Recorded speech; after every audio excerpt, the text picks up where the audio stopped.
好，我是本期主持人赵雨果。今天我给大家介绍一款 GMC SUV 的新车 ACADIA。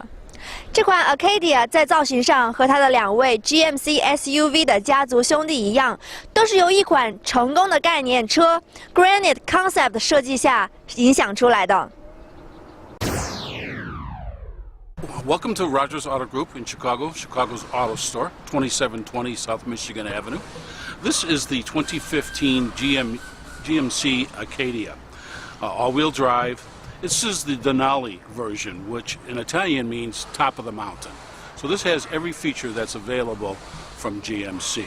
You have heated seats, also cooled seats in the front, adjustable steering wheel where you can adjust it up and down, and also telescopes in and out. It has all power windows. It also has a heads-up display, so from the steering wheel you can see your speed, obviously, also what radio station. If you get an incoming call, it does have Bluetooth, hands-free calling. It will let you know who's calling you. Also, you can tell it to change stations. So the whole idea is you never have to take your hands off the steering wheel to operate any of those functions, which is of course a safety feature. Speaking of safety, this also has blind zone alert, which will let you know if there's a car on your left or on your right in your blind zone. Again, a nice safety feature. It has forward collision alert to let you know there's a car in front of you. Also cruise control alert that will slow you down in an event that you're coming up too close to a vehicle. This is all-wheel drive. What that means is 99% of the time you're in front-wheel drive to give you great gas mileage and a smooth ride. When it detects any slippage and you need all 4 wheels, it goes into all-wheel drive, automatic all 4 wheels. Sorry I'm late. Construction in Lincoln almost killed me. Oh, construction. And I had to pick up my tux at the dry cleaners. Right, the tux. And parking was impossible. You know how it gets here. Oh, sure, yeah. With side blind zone alert, head-up display, and modular seating, it's engineered to handle whatever life demands. Excuses, excuses. Introducing the new GMC ACADIA. That's professional grade. 好，现在我们就正在试驾这款 GMC ACADIA 的车，然后你可以看见这个车里面的空间非常的大，而且你看这边这个镜子打开来，两边还有灯，所以当你的朋友要晚上去 party 的时候，还可以灯在这里化化妆什么，所以真的是非常的方便哦。这款 GMC SUV 的 ACADIA 一改以往的车型体态臃肿保守的设计风格，采用了轿车平台发展过来的承载式车身，降低了车身总重和重心。然而，这个前面非常有精致设计感的镀铬细条和后倾的 LED 大灯，又体现着它是一款豪华并且富有设计感。全系的2015 ACADIA 将搭载3.6升的 V6LY7 发动机，6速自动变速箱。这款发动机最早用于卡迪拉克的 CTS， 重新调教后的动力输出为275马力。这种配置对于 ACADIA 这个级别的 SUV 来说相当的绰绰有余。值得一提的是，这款6速自动变速箱是由福特和通用联合开发，用于搭载各自的横置发动机车型。可以查到福特的锐界 SUV 和林肯的 MKS 均搭载了此款变动机。与其他主流品牌一样，我们这款车也是由汽车共享平台下发展过来的产物。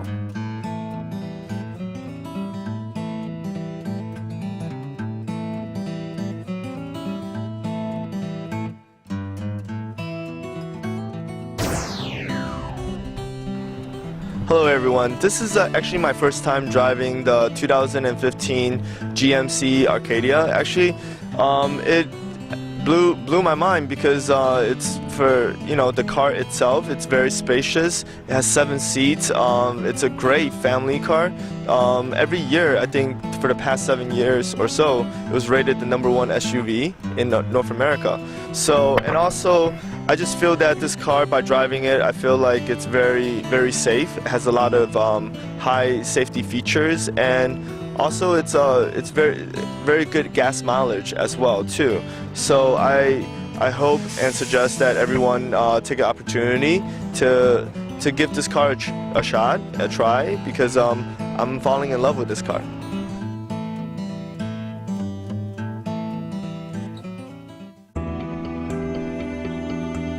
欢迎光临芝加哥华府广场清香苑饺子馆，包罗万馅儿，多姿多味。Today, China is repeatedly celebrated for being one of the world's biggest and fastest growing economies.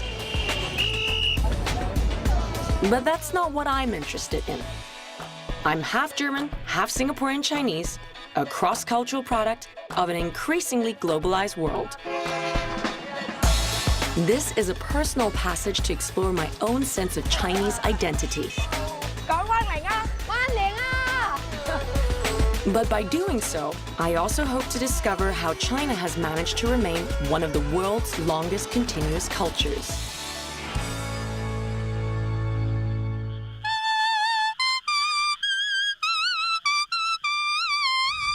The rural county of Yongding sits in the southwest of Fujian province.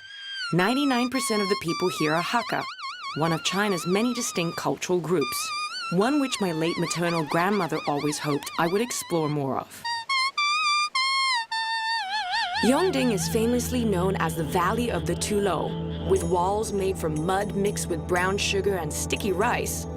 The architecture of these multi-family homes are proud symbols of Hakka identity. 这个土楼现在是世界文化遗产。我们客家哪里人？我们的祖先在河南从北方迁移到这边来了，到这里呢叫生基克地，怕人家欺负，叫祭祖而居，一个家族啊聚在一起，外面是土木，里面是砖木，不怕地震，不怕台风，不火攻，很好一个土楼。 My passage takes me south to Zhongshan in Guangdong province. Zhongshan claims some fame as the birthplace of Sun Zhongshan, also called as Sun Yat-sen, a leader of modern China in the early 20th century who developed the political philosophy known as the three principles of the people: nationalism, democracy, and the people's livelihood. Today, visitors flock to his former home, now Memorial Park, particularly popular with overseas Chinese returning to their roots. I set off to Qufu in Shandong province, inspired to explore more about how filial piety and family values shape a sense of Chinese identity. The person most famous for establishing filial piety as the cornerstone of culture is none other than Confucius. Though he died well over 2,000 years ago, the legacy of Confucius continues larger than life, drawing lots of visitors daily to Qufu's protected heritage sites like the Confucius Temple. The legacy of Confucius has been carried forward in large part by his own family, the Kongs. Over centuries, his descendants added more and more passages to their elaborate mansion. Courtyards designed for studying his teachings and cultivating the arts were apparently also used to develop a long line of food recipes. In Shanghai, I continue to explore treasure troves of tradition that lie beneath the modern facade of China's largest city. From this cosmopolitan heyday came a unique sense of style, expressed in China's most famous fashion statement, the qipao. Originally a much larger gown from Manchuria, it was in Shanghai that the qipao developed into the modern form we know today. First qipao coming up. And for me, the qipao is here to stay as the quintessential statement of China's identity and fashion.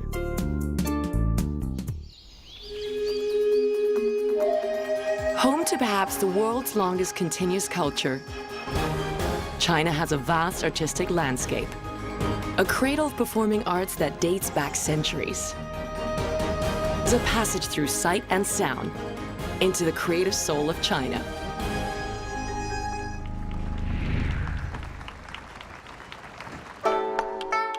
The traditional garden setting here sets the perfect stage for the revival of a Kunchu opera performance from the Ming Dynasty, Peony Pavilion.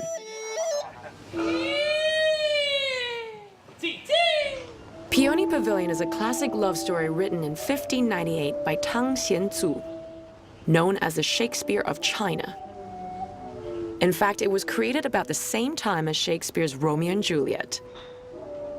Like its Western counterpart, it continues to resonate with universal themes like love and relationships.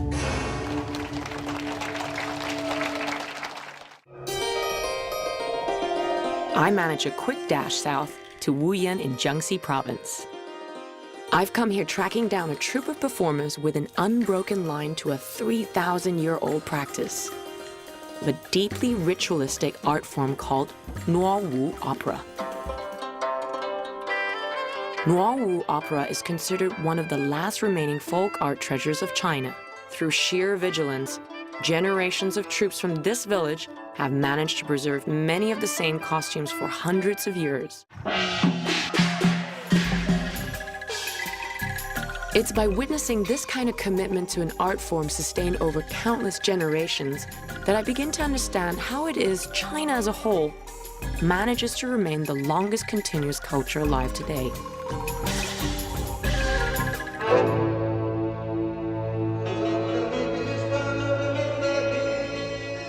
My passage takes me next to Xi'an, one of the 4 great ancient capitals of China.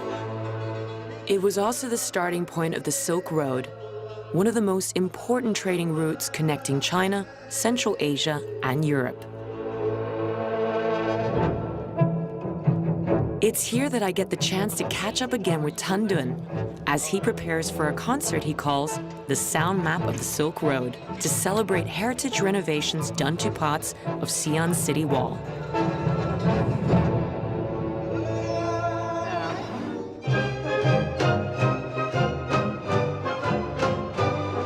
Tan Dun's forte is bridging cultures through music. Here in the middle of Xi'an's fortified walled city, Tan Dun's assembled instruments and musicians that mark both the geographical and historical route of the Silk Road. It's like a bit of a fusion where you've got so many interesting cultures from the East and then somehow fusing it with classical symphonies. The purpose of this huge stage is let everybody equally had an opportunity to contact. But meanwhile, to establish yourself very confidently, hey, this is me. Let's share.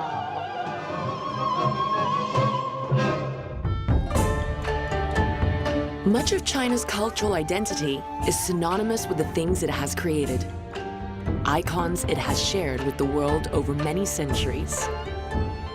On this passage, I explore some of China's most iconic products and how they express the cultures that cultivated them.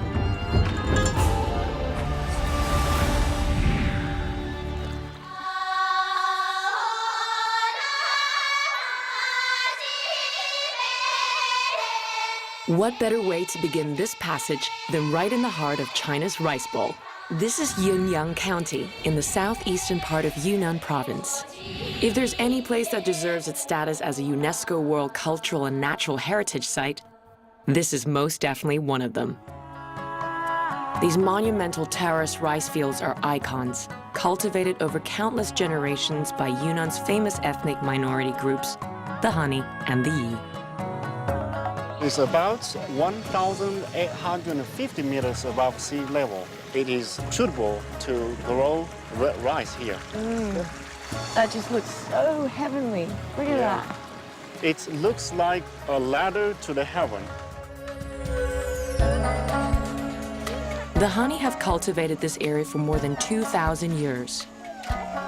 From one generation to the next, they have continued an unbroken tradition of sculpting the fertile soil of these mountain slopes into natural works of art.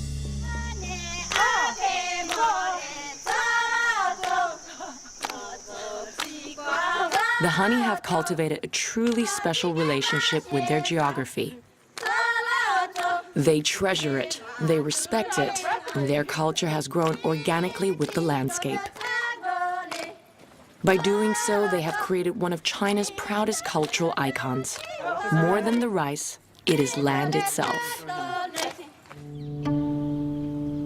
My journey leads me next to the ancient capital of Hangzhou. The gorgeous setting of Hangzhou's West Lake is where I kick off this leg of the journey to explore another commodity that's become a cultural icon of China.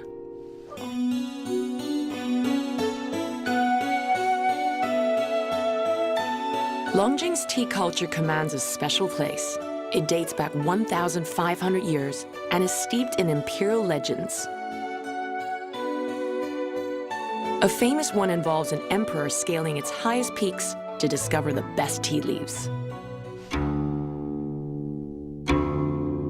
From Song Dynasty ceremony, I'm being treated to marks a highly sophisticated presentation of tea culture, with precise steps that enhance the tranquility of the experience.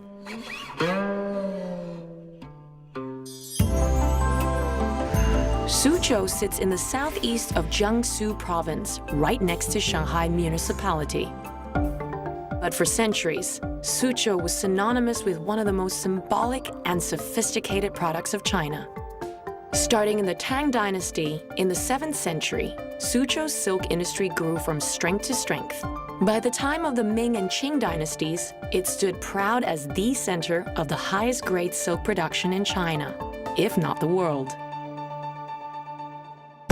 For the final stretch of this journey, I head to Shanghai to explore how today China is developing modern icons that best express its cultural identity in the 21st century. Constantly connected to the time-honored practices of the past, a culture that reinvents and regenerates with the world around it.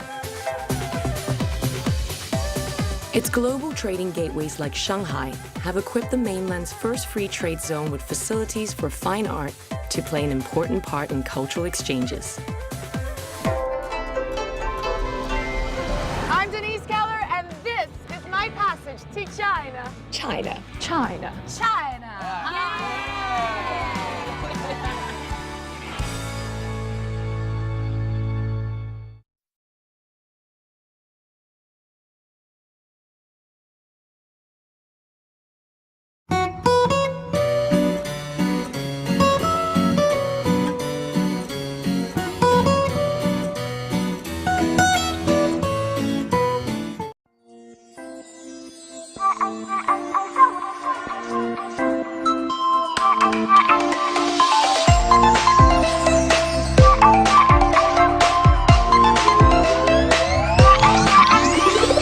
心中的宝藏是什么模样？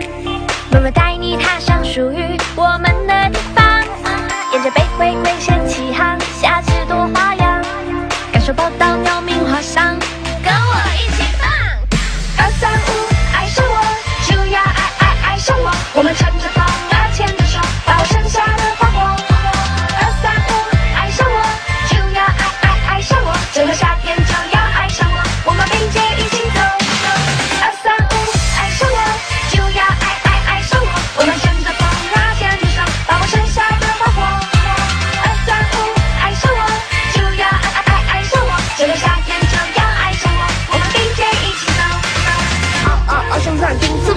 下次235，在东海岸上慢骑，要望着飞鱼。小鱼里面残留下足迹，酸甜咸辣呀。火冰嘉义都是码头新年新，清爽澎湖鲜染冰。天生沐浴你我城里，悠悠自得消暑气。阿里山上踏踏青，熟悉的歌谣先就响起。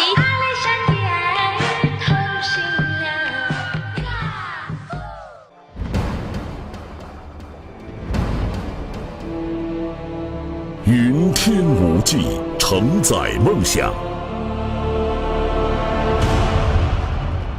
中国南方航空是中国运输飞机最多、航线网络最发达、年客运量最大的航空公司。亚洲第一，全球第3，是南航缔造的业界奇迹。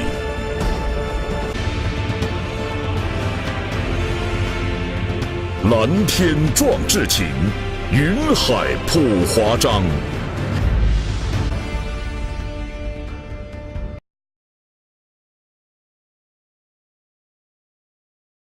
在芝加哥市中心有一座世界上名列前茅的艺术和媒体类大学，100多年来，它培养了不计其数的媒体人和节目制片人。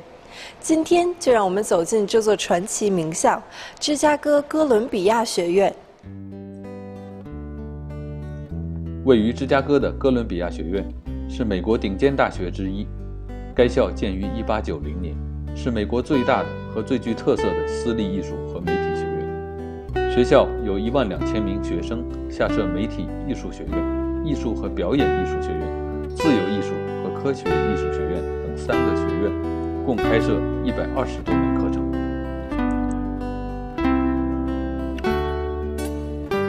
Columbia College Chicago is one of America's most popular and innovative arts and media colleges. It's a school that's been around since 1890 and has grown into becoming one of America's most important colleges when it comes to helping young people grow into the creative fields and creative industries across not only America, but in fact across the whole world.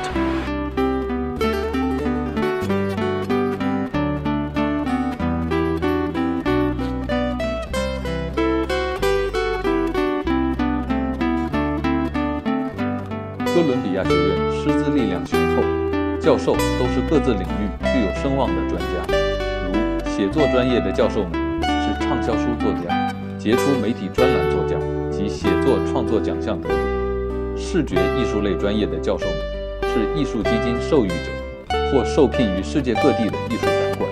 此外，小班授课的教学方式使得学生可以和资深教授有更多的机会互动和交流。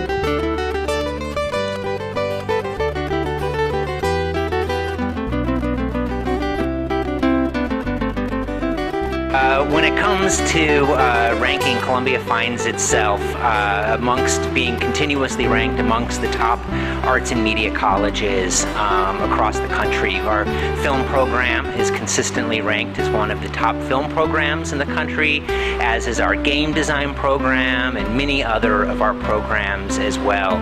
Columbia is incredibly proud of the amazing things that our students do and how they've really brought so much attention to this college because of the amazing things that they've gone out into the professional creative industries and have achieved.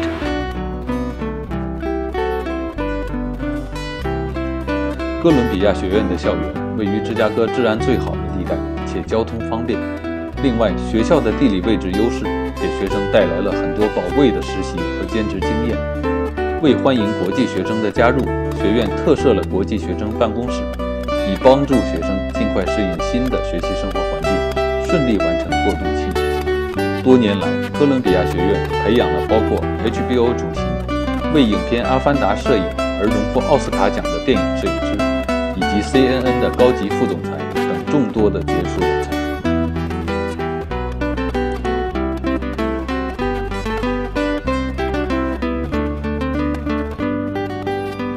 我们芝加哥哥伦比亚学院呢，是坐落在这个芝加哥的市中心，地点非常方便，我们也是美国最大的私立的艺术与传媒类院校，我们所有的这个教学设施都是在这个芝加哥的市中心。芝加哥呢是作为美国中西部的最大的城市，它是集几个中心为一体的，包括它的这个政治、金融里边呢，像期货是在这里，然后制造业的中心，然后现在呢又想往这个文化产业呀、旅游啊这些方面发展，所以说对于创意产业这一块来说，我们是一个非常好的一个学习艺术的一个环境。而且呢，从我们学校的地点来说，我们到比如说芝加哥歌剧院、美术馆、各个博物馆，走路几分钟就到了。而且呢，我们这个区呢，晚上还是非常安全的。芝加哥的市中心晚上也是比较安全的，所以说学生们上课到晚上大概9、10点钟，我们加班都没有问题。然后听完音乐会、听完演出，回去宿舍都是很安全的。这样的话能够体会很多市中心的这种丰富的文化生活。我们学校的一个理念就是说，整个的这个芝加哥的市区是我们的校园，是我们的这个学习文化的一个实验室、一个场所。所以从这些方面说，芝加哥还是有它的非常独特的特色的。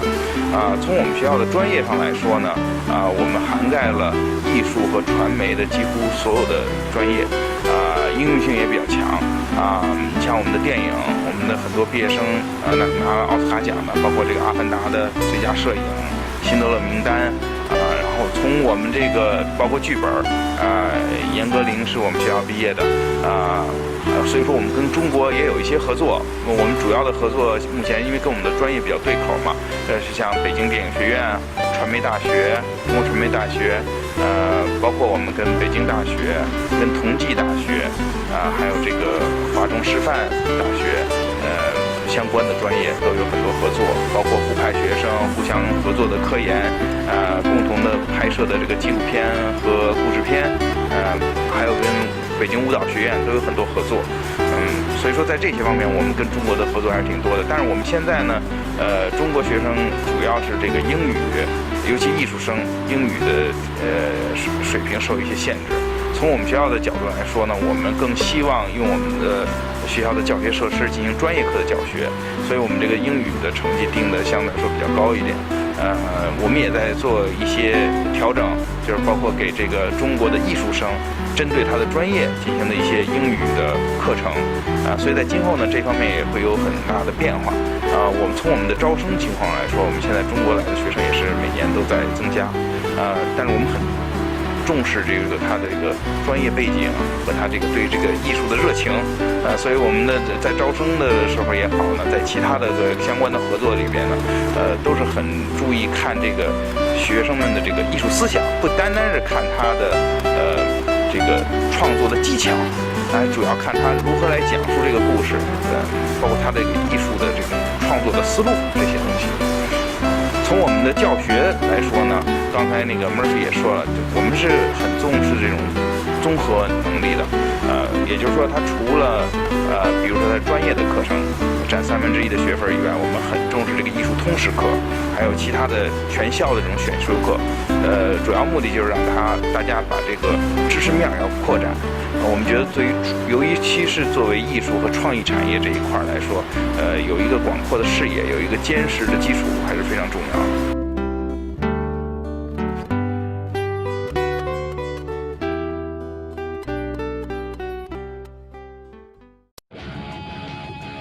专业的团队，丰厚的经验。Welcome to Chicago. Welcome to the Lake Cook Law Group.